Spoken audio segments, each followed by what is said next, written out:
Assalamualaikum warahmatullahi wabarakatuh. Salah satu daripada 5 akhlak penting yang telah disebut oleh Al-Quran ialah sifat rahmat, di mana Allah Subhanahu wa taala menegaskan bahawa pengutusan Rasulullah sallallahu alaihi wasallam sendiri merupakan sebagai rahmat untuk sekalian alam. Wa ma arsalnaka illa rahmatan lil alamin, dan tidak kami utuskan kamu wahai Muhammad kecuali sebagai rahmat untuk sekalian alam.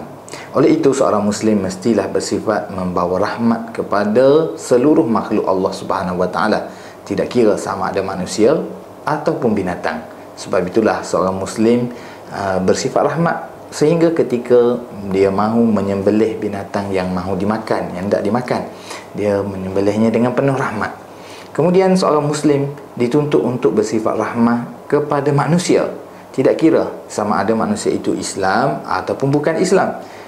Bahkan dalam sirah para sahabat kita dapati bahawa mereka telah bersifat rahmat kepada musuh-musuh mereka sendiri, sehingga mereka tidak menzalimi musuh mereka, bahkan menghukumnya dengan adil.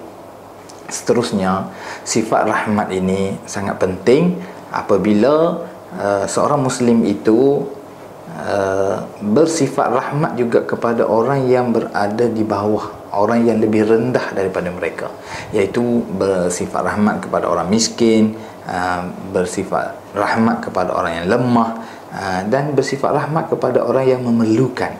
Selain daripada itu, seorang muslim suka ataupun ingin melihat kerahmatan ini meliputi seluruh makhluk Allah Subhanahu wa taala, sama ada dirinya sendiri, sanak keluarga, ataupun masyarakat yang berada di sekelilingnya.